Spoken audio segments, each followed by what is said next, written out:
అందరికీ నమస్కారం. శ్రీనివాస్ చెప్పే కథలకు మీ అందరికీ స్వాగతం. ఇప్పుడు మనం వినబోయే సీరియల్ కొమ్మూరి సాంబశివరావు గారు రచించినటువంటి నువ్వే కావాలి 5వ భాగం. మరి కథలోకి వెళ్దామా? కారు మౌంట్ రోడ్ రౌండ్ టాణాలో ఆపింది కళ్యాణి. సినిమాకి జయంతి, ఆమె భర్త కరీం కూడా వస్తామన్నారు. ఇంకా మ్యాట్నీ షో అయిపోయినట్టుగా లేదు. తను త్వరగా వచ్చింది. బట్టల షాపుల్లోకి వెళ్ళి కాలక్షేపం చేద్దామని కారు తలుపులు తాళం వేసింది. హలో కళ్యాణి. చటుక్కన వెనక్కి తిరిగి చూసింది. అప్పుడే ట్యాక్సీ దిగి డ్రైవర్కి డబ్బిస్తూ తనను చూసి పిలిచాడు. కళ్యాణి బిత్తరపై చూస్తోంది. ఎందుకలా చూస్తున్నావు? గుర్తుపట్టలేదా? కళ్ళార్పకుండా అతన్నే చూస్తోంది. మనిషి కాస్తైనా మారలేదు. దువ్వెనకి లొంగని, నీళ్లకు మెత్తపడని అదే ఉంగరాల జుట్టు. నుదుటి మీద పడుతున్నాయి ఉంగరాలు. చిలిపి కళ్ళు, బిగించిన పెదెమలు, తెల్ల ప్యాంటు, తెల్ల షర్ట్. ఎప్పట్లాగే సింపుల్గా ఉన్నాడు. నువ్వా? ఈ ఊరు ఎప్పుడొచ్చావు? అడిగింది. 6 నెలలైంది. ఏంటి, ఈ ఊళ్ళో ఉద్యోగమా? అవును. తర్వాత ఏం మాట్లాడాలో తోచలేదు కళ్యాణికి. పిల్లలేమైనా అడిగింది. పెళ్ళే చేసుకోలేదు అన్నాడు రెడ్డి. ఎక్కడా ఉండటం? నుంగంబాకంలో. మేము టీ నగర్లో ఉంటున్నాం. ఒకసారి మా ఇంటికి రా. వస్తాను అన్నాడు నవ్వుతూ. సినిమాకి వెళ్తున్నాను. నా ఆడబిడ్డ, ఆమె మొగుడు వస్తామన్నారు చెప్పింది హాలు వైపు చూస్తూ. నేను ఈ పిక్చర్ చూడటానికే వచ్చాను. బాగుందట కదా అని కదిలింది కళ్యాణి. ఆమె పక్కనే అతను నడిచాడు. టికెట్ కొన్నారా అడిగాడు. అతను బుక్ చేస్తానన్నాడు అంటూ ఉండగా కరీం వచ్చాడు. జయంతి ఏది అడిగింది కళ్యాణి. ఉన్నట్టుండి విపరీతమైన తలనొప్పి వచ్చింది. సినిమా చూడలేను అంది. మీరు ఇక్కడ కాచుకుంటారని చెప్పడానికి వచ్చాను. సరే, టికెట్స్ క్యాన్సిల్ చేయండి, ఇంటికి వెళ్దాం. కరీం మేనేజర్ గదిలోకి వెళ్ళాడు. ఇంటికి వెళ్తున్నావా అడిగాడు కొంచెం దూరంలో నిలబడ్డ రెడ్డి. తల ఊపింది. సినిమా చూడరాదు అన్నాడు నెమ్మదిగా. కళ్యాణి చటుక్కున తలెత్తి అతన్ని చూసింది. ఏవేవో జ్ఞాపకం వచ్చాయి. అతని కళ్ళు తనను పిలుస్తున్నట్టయింది. నాకు పెళ్ళయింది రహస్యంగా అంది. అతను నవ్వి, నన్ను పెళ్లి చేసుకోమని అడగట్లేదు, సినిమా చూడమని అడుగుతున్నాను అన్నాడు. కళ్యాణి జవాబు చెప్పకుండా థియేటర్లోకి వెళ్తున్న జనాన్ని చూస్తోంది. నేనెందుకు పెళ్లి చేసుకోలేదో నీకు తెలుసా అడిగాడు రెడ్డి. నచ్చిన పిల్ల దొరికొండదు. నాకు నచ్చిన స్త్రీ నాకు కాకుండా పోయింది అందుకు. కళ్యాణి బాధతో అతన్ని చూసి, ప్లీజ్ ఇప్పుడు ఆ విషయాలు వద్దు అంది. అవును, నీకు ఆ రోజులు జ్ఞాపకం చేస్తే బాగుండదు. నేను జ్ఞాపకాలతోనే బతుకుతున్నాను. కళ్యాణి కళ్ళు చెమ్మగిల్లాయి. సినిమాకి రావు అడిగాడు అతను. నువ్వు టిక్కెట్లు కొను, కాసేపు వస్తాను అనేసి ఎదురుగా వస్తున్న కరీంను చూసి అటు వెళ్ళింది. ఆమె నిజంగా ఆ మాట అందో తను కలగంటున్నాడో రెడ్డికి తెలియదు. కళ్యాణి, కరీం థియేటర్లోంచి బయటికి వెళ్ళిపోయారు. 2 నిమిషాల్లో కళ్యాణి ఒక్కతే థియేటర్లోకి వచ్చింది. రెడ్డి గేట్ దగ్గర నిల్చున్నాడు. నా టిక్కెట్ నాకు ఇచ్చేయి, నువ్వు తర్వాత రా అన్నది కళ్యాణి. దీపాలు ఆరిపాక సినిమా మొదలెట్టాక అతను వచ్చి ఆమె పక్కన కూర్చున్నాడు. ఎందుకింత రహస్యం అడిగాడు చెవిలో. నాకు పెళ్ళయింది అందుకని. ఎలా ఉన్నావు అంటే? దాంపత్య జీవితం సుఖంగానే ఉన్నాను. నేను ఎప్పుడైనా జ్ఞాపకం వస్తూ ఉంటానా? ఎందుకు జ్ఞాపకం రావు? మనస్సు పుస్తకం కాదు మూసేయటానికి. ఎప్పుడెప్పుడు జ్ఞాపకం వస్తాను? స్పష్టంగా చెప్పలేను. నువ్వు పెళ్లి చేసుకోకుండా ఉండటం అవివేకం. ప్రేమకి వివేకంతో పని లేదు. ఇంకా ప్రేమ? నాకు పెళ్ళై 7 ఏళ్ళయింది. ఈ జన్మకింతే. నువ్వు నన్ను పూర్తిగా మర్చిపోయి అందమైనది, గుణవంతురాలైన స్త్రీని పెళ్లి చేసుకుని సుఖంగా ఉండు. బతుకు కథ కాదు అలా పూర్తి చేయటానికి అని క్షణం ఆగి, బతుకున్నంతకాలం ఆశ అనేది ఉంటుంది అన్నాడు. సినిమా చూస్తూ 10 నిమిషాలు మౌనంగా ఉండిపోయారు. నీకు నిజంగా నా మీద కోపమే లేదా అడిగింది. నీ మీద కోపమా? ఎందుకు? మా వాళ్ళని ఎదిరించి నిన్ను పెళ్లి చేసుకోనందుకు. మీ వాళ్ళని ఎదిరించే ధైర్యం నేను, నా ప్రేమ నీకు ఇవ్వలేకపోయాయని నా మీద నాకే కోపం.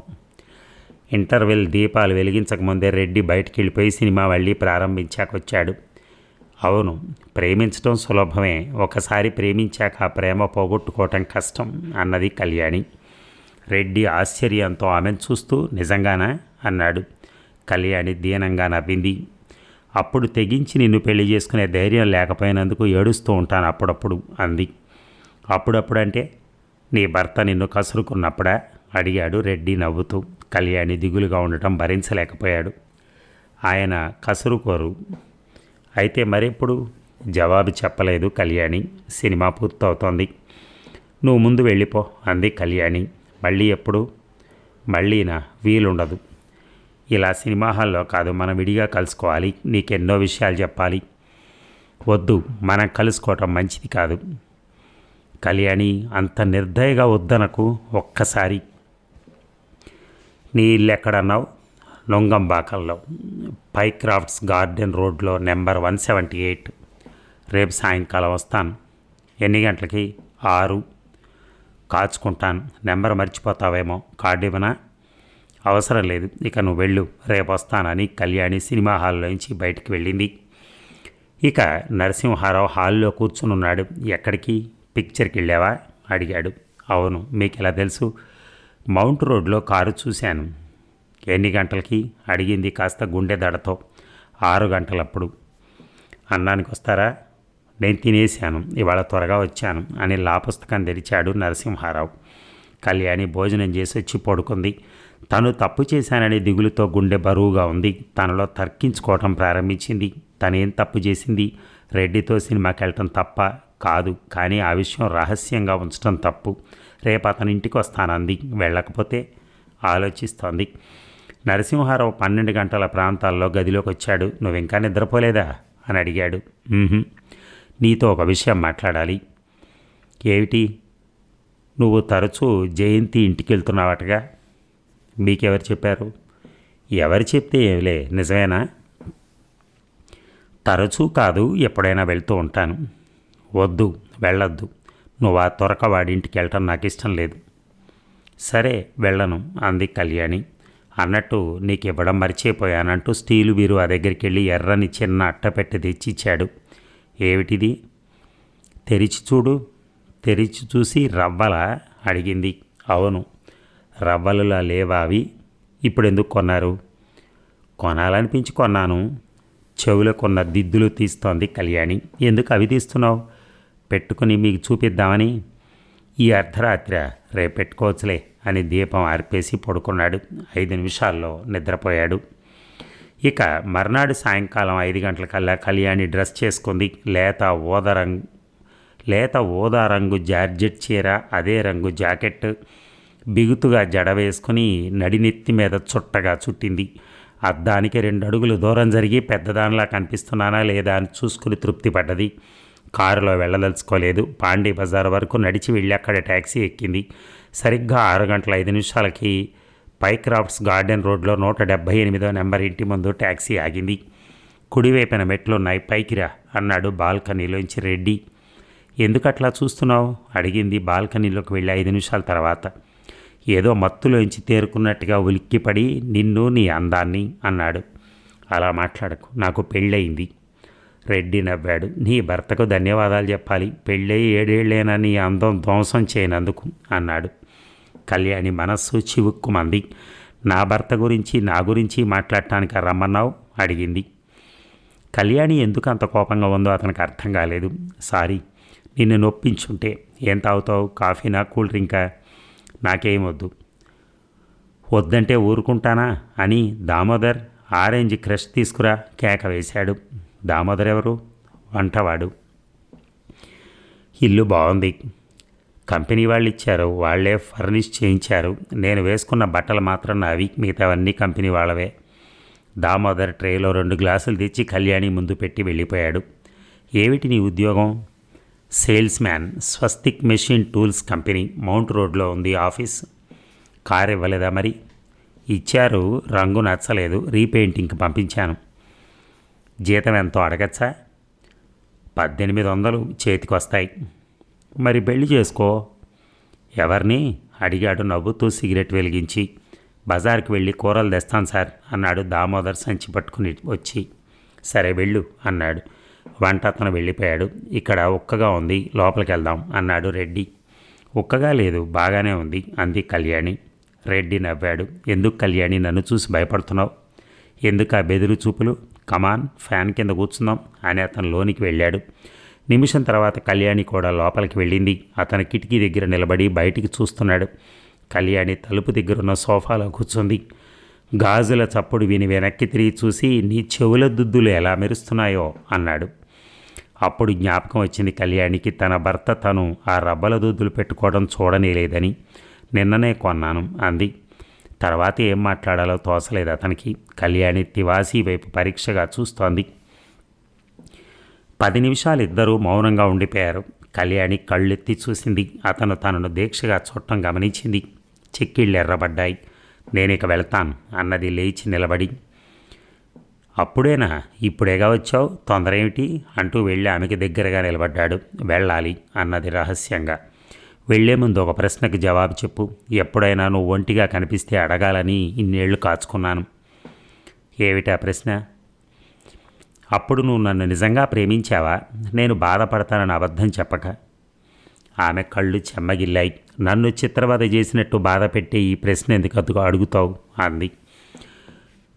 నన్ను నువ్వు నిజంగా ప్రేమించుంటే ఇంకో మనిషిని పెళ్లి చేసుకుని ఎలా సుఖంగా బతకగలుగుతున్నావు? ఏమిటా కిటుకు? ప్రేమను మర్చిపోవటం ఎలా?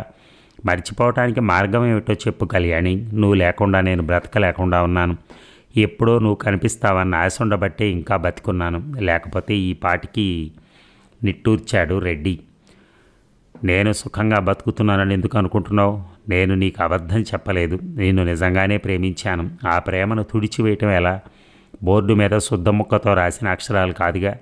నా గుండెలో ఒక చోట ఆ ప్రేమ, నువ్వు అలాగే ఉన్నారు. అది నిజమే అయితే ఎందుకు ఇంకొకళ్ళని పెళ్లి చేసుకున్నావు కళ్యాణి? ఆవేశంతో అడిగాడు. తల్లి, తండ్రి, అన్న, అక్క, వదినలు, బావలు వీళ్ళందరి మధ్య నా ధైర్యం నశించింది. వాళ్ళకి ఎదురు తిరగలేకపోయాను. నీ మీద ప్రేమ లేక కాదు.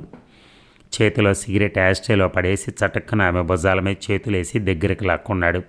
రెడ్డి, ఏమిటిది? వదులు అంది కళ్యాణి. నిన్నొదలను. ఎవరు వచ్చినా ప్రపంచమంతా ఏకమై విరుచుకుపడ్డా వదలను. నువ్వు నాకు కావాలి, నాకే కావాలి అన్నాడు ఆమె చెంపలను మెడను ముద్దు పెట్టుకుంటూ. రెడ్డి, మితిమీరుతున్నావు. నాకు పెళ్ళయింది. తప్పు, వదులు గింజుకుంటోంది కళ్యాణి.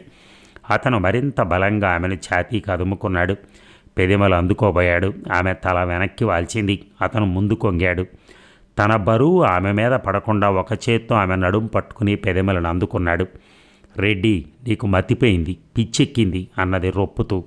అవును, ఎప్పుడో ఎక్కింది కళ్యాణి పిచ్చి, 7 ఏళ్ల క్రితం అంటూ ఆమె పెదిమలని మునిపళ్లతో పట్టుకున్నాడు. ఒళ్ళంతా కాలిపోతున్నట్టయింది కళ్యాణికి. పెదిమల మీద నిప్పు కణాలు పెట్టినట్టు బొబ్బలెక్కినట్టు అనిపించింది. నడుము మీద అతను అరచేయి పెట్టిన చోట బగబగా మండుతోంది.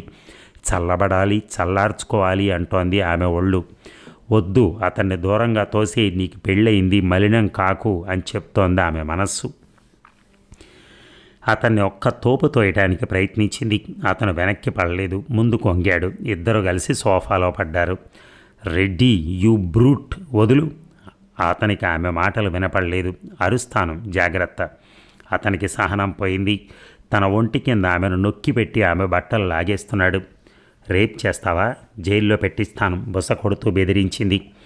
ఒక్కసారి, తర్వాత చచ్చిపోతాను, చంపి అంటూ పరపరా చింపేశాడు. నగ్నంగా కనపడుతున్న ఆమె ఒంటిని చూసి మరింత పరవశుడై, నన్ను ప్రేమించానన్నావు, ఈ ఒక్కసారి అన్నాడు. ఇది ప్రేమ కాదు, పశుత్వం, వదులు. అతను వదలలేదు. ఆమెను నలిపేస్తున్నాడు. ఆమె పెదిమలు కొరికేస్తున్నాడు. ఆమెను పిండి పిప్పి చేస్తున్నాడు ఆవేశంతో. నరాలు బిగదీసుకుపోతున్నాయి. ఒంట్లో ఉన్న నరాలన్నీ పగిలి రక్తం చిమ్ముతున్నట్టుంది. తన శక్తిని అంతా అతను పెదిమలతో జుర్రుకుని బలహీనం చేసినట్టు అనిపించింది. రెడ్డి, వదలవా ప్లీజ్ అని ఏడుస్తోంది కళ్యాణి. నిన్ను వదలలేను. నా చేతులు, నా కాళ్ళు, నా పెదిమలు, నా ఒళ్ళు వదలటం లేదు. నేనేం చేయను అన్నాడు ఆప్యాయంగా. అతన్ని తోసేసి వెళ్ళిపోవడానికి తనకు శక్తి లేకుండా పోయిందో, లేక తనలో ఎక్కడో అటువంటి వాంఛ ఉండి తనను అక్కడ అట్టే పెట్టుకుందో ఆమెకి తెలియలేదు. అతని మెడ చుట్టూ చేతులు వేసి, రెడ్డి, నన్నేం చేయకు, నీకెదురు తిరగలేను, నా మీద నీకు జాలి లేదు అంది. ఏం చేయొద్దో చెప్పు, నువ్వే నా ఒంటికి చెప్పు. నా ఒళ్ళు నేను చెప్పిన మాట వింటం లేదు. నీ మాట వింటుందేమో చూడు అంటూ ఆమె చెంపలని, కనురెప్పలని, చెవులని, మెడ కింద ఎత్తుని, పొట్టని ముద్దులతో తడి చేస్తున్నాడు. రెడ్డి, ఎక్కడికి? నువ్వే చెప్పు. ఆకాశంలో మబ్బుల్లోకి ఎక్కడికో తేలిపోతున్నాను. నన్ను ఎందుకలా ఏడిపిస్తావు? నేను వస్తున్నాను, ఇద్దరం కలిసి తేలిపోదాం రా. వద్దు, అది మాత్రం వద్దు. నువ్వే చెప్పి చూడు, వింటుందేమో సీరియస్గా అన్నాడు ఆమెను తనలోకి లాక్కుంటూ. ఆమెలోకి తను వెళుతూ, రెడ్డి, నేను చచ్చిపోతాను, బతకలేను. కళ్యాణి, నా రాణి, ఎందుకు? ఈ సుఖం, ఈ ఆనందం నేను తట్టుకోలేను, నేను భరించలేను, ఉక్కిరి బిక్కిరి అయిపోతున్నాను. కళ్యాణి, నన్ను వదిలి ఎలా ఉండగలిగావు? ఎలా ఉంటావు? ఉండలేను, అందుకే చచ్చిపోతాను. నన్ను చంపేయి, ఊపిరాడకుండా అదిమి పెట్టి చంపేయి. అవును కళ్యాణి, ఇద్దరం కాసేపు ఈ ప్రపంచంలో లేకుండా చచ్చిపోదాం. గోడ గడియారం 8 గంటలు కొట్టింది. కళ్యాణి ఉలిక్కిపడి లేచి కూర్చుంది. ఏమిటి కళ్యాణి అన్నాడు అతను ఆమె ఒళ్ళో తలపెట్టుకుని. ఎంత పని చేసాం, ఇద్దరికీ మతిపోయింది. నేను అసలు ఇక్కడికి వచ్చి ఉండకూడదు అంటూ లేచి నిలబడి జుట్టు బట్టలు సర్దుకుంది. అప్పుడే వెళ్ళాలా? తొందరే అడిగాడు అతను. కళ్యాణి జవాబు చెప్పలేదు. హ్యాండ్ బ్యాగ్ తీసుకుని గుడ్ బై అని చెప్పుకుని చెప్పులు వేసుకుని మెట్లు దిగుతోంది. కళ్యాణి, గుడ్ బై ఏమిటి? మళ్ళీ ఎప్పుడు? అరిచాడు అతను. ఆమె జవాబు చెప్పకుండా గబగబా మెట్లు దిగింది. ఇక ఎక్కడికి వెళ్ళావు అని కూడా అడగలేదు నరసింహారావు. కళ్యాణి చెప్పుల చప్పుడు విని తలెత్తి చూసి చిన్నగా నవ్వి, చాలా అందంగా తయారయ్యావే, దుద్దులు భలే మెరుస్తున్నాయి అనేసి మళ్ళీ చదువుకోవటం ప్రారంభించాడు. కళ్యాణి భోజనానికి రమ్మని పిలవగానే వెళ్ళి ఏదో ఆలోచిస్తూ పరధ్యానంగా భోజనం ముగించి ఆఫీస్ గదిలోకి వెళ్ళిపోయాడు. దీపం ఆర్పేసి పడుకుంది కళ్యాణి. ఎంత వద్దనుకున్న రెడ్డితో సాయంకాలం తను గడిపిన గంటలు జ్ఞాపకం వస్తున్నాయి. తన భర్త వైఖరితో రెడ్డి వైఖరిని పోల్చుకోకుండా ఉండలేకపోతోంది. విచిత్రం, తను రాత్రి 9 గంటలకి ఇంటికి వచ్చినా అనుమానపడలేదు తన భర్త. తన మీద అంత నమ్మకం ఉందా, లేక నిర్లక్ష్యమా? నీ గొడవ నువ్వు చూసుకోమని మౌనంగా చెప్పటమా? పక్కలో తోడు అంత అవసరం లేకపోయినా చాకరీ చేసేందుకు పెళ్ళాం కావాలంటారు కొందరు. నరసింహారావు ఆ రకం మనిషి కాదు. సామాన్యంగా తనకే పని చెప్పడు, మంచినీళ్ళు కూడా తెచ్చి ఇవ్వమండవు. తన మీద ఆపేక్ష లేదంటానికి వీల్లేదు. తనకు కాస్త సుస్థి చేస్తే గిలగిలలాడిపోతాడు, డాక్టర్ని పిలుస్తాడు, తన మంచం దగ్గరే తారట్లాడతాడు. అంతేకాదు, తన భర్త నుంచి కోరేది నగలు చీరలు ఇవేనా? ఇవి కొనటానికా మొగుడు? తన భర్త డబ్బు సంపాదించే యంత్రంలా తయారయ్యాడు. 24 గంటలు ఇంకా సంపాదించాలి, ఇంకో ఇల్లు కట్టించాలి, ఫిక్స్డ్ డిపాజిట్లో ఇంకో 5,000 వేయాలి. ఇదే ధోరణి. రెడ్డిని తలుచుకుంటేనే ఒళ్ళు పువ్వులు అవిచ్చుకుంటోంది. అతని చేతులతో బలం, అతని కళ్ళలో వాంఛ. తన కోసం 7 ఏళ్ల నుంచి కాచుకున్నాడు, పెళ్లి చేసుకోలేదు. తను తప్పు చేసింది. జయంతిలా తెగించి ఇంట్లోంచి వెళ్ళిపోయి రెడ్డిని పెళ్లి చేసుకుని ఉండవలసింది. నరసింహరావుకి ఏ స్త్రీ భార్య అయినా ఈ మాత్రం సుఖం ఉండేది అతనికి. తను మాత్రమే కావాలన్న దీక్షతో ఉన్న రెడ్డికి తను అపచారం చేసింది. ఎందుకు తనకు ధైర్యం లేకపోయింది? నిజంగా తల్లిదండ్రులకి అన్నలకి భయపడి రెడ్డికి దూరం అయిందా తను? ఆలోచనలు వలయాలు చుట్టుకుని మెదడులో తిరుగుతున్నాయి. మంచం చప్పుడేసరికి ఉలిక్కిపడి ఈ ప్రపంచంలోకి వచ్చింది. సారీ, నిద్ర మెలకు వచ్చిందా అన్నాడు నరసింహారావు. ఇంకా నిద్రపోలేదు. టైం ఎంతైంది అడిగింది. 12:30. వాడికి నువ్వు చెప్పి చూడు. ఎవరికి ఏమిటి చెప్పాలి అడిగింది కళ్యాణి అర్థం కాక. నీకు తెలియదా ఏమిటి? కామేష్ ఎవతనో క్రిస్టియన్ దాన్ని ప్రేమిస్తున్నాడు. మీకెలా తెలుసు? ఒక కేసులో ఏదో మెడికల్ పాయింట్ కావాల్సి వచ్చి ఒక మెడికల్ పుస్తకం కోసం వాడి బల్ల సొరుగు వెతికాను. ఒక ఉత్తరం కనిపించింది. అమోఘం అనే అమ్మాయి రాసిన ఉత్తరం అది. Love letter. అతనికి వచ్చిన లవ్ లెటర్ మీరెందుకు చదివారు? అమోఘ అన్న పేరు చూశాను ముందు. పేరు విచిత్రంగా ఉంది. ఎవరా అని ఉత్తరం చదివాను. చదివాక తెలిసింది లవ్ లెటర్ అని. ఆ వయసులో ఉన్న కుర్రాళ్ళకి ప్రేమ లేఖలు రాయించుకోవటం సరదాగా ఉంటుంది. అలాంటి చిన్న అఫైర్ అయితే నేను అంత పట్టించుకోను. వ్యవహారం చాలా సీరియస్గా కనపడుతోంది. ఆ అమ్మాయి కామేష్ క్లాస్మేట్. తండ్రిని అడిగానని, తనకేం అభ్యంతరం లేదని చెప్పాడని రాసింది ఆ ఉత్తరంలో. కామేష్ని అడిగారా? అడిగాను. ఆ అమ్మాయిని ప్రేమిస్తున్నట్ట, పెళ్లి చేసుకుంటాట. మీరేమన్నారు? తిట్టాను. వీల్లేదన్నాను. నవ్వాడు. నేనంటే అసలు భయం లేదు వాడికి. నాన్న అంటే అంతకన్నా భయం లేదు. కళ్యాణి లేచి కూర్చుంది. జయంతి విషయంలోనూ మీరు ఇలాగే ప్రవర్తించారు. ఎవరి బతుకులు వాళ్ళని బతకనివ్వండి. కామేష్కి చదువు చెప్పించారు, బతుకు తెరువు చూపించారు. అతనికి ఇష్టమైన పిల్లని పెళ్లి చేసుకొని ఇవ్వండి అంది. నరసింహారావు మొహం చిట్లించాడు. నీకు లవ్ మ్యారేజ్ సిస్టంలా ఉంది. నువ్వు కూడా ఎవరినో ప్రేమించి పెళ్లి చేసుకోలేకపోయావా అన్నాడు. నాకు పెళ్ళై 7 ఏళ్ళయింది. ఇప్పుడు ఆ విషయం దేనికి? జయంతితో అంత వైరం తగదు. ఒకతే చెల్లెలు మీకు. ఆమె భర్త యోగ్యుడు, మంచివాడు. ఇంటికి పిలవండి. ఎందుకీ తెగతింపులు?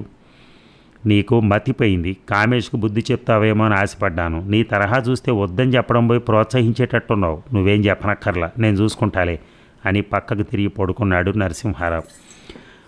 మర్నాడు పొద్దున 9 గంటలప్పుడు అన్న తమ్ముడు ఆఫీస్ గదిలో బిగ్గరగా మాట్లాడటం విని కళ్యాణి హాల్లోకి వెళ్ళింది. మరి వాళ్ళు ఏం మాట్లాడుకున్నారో బిగ్గరగా తరువాయి భాగంలో విందాం. Thank you.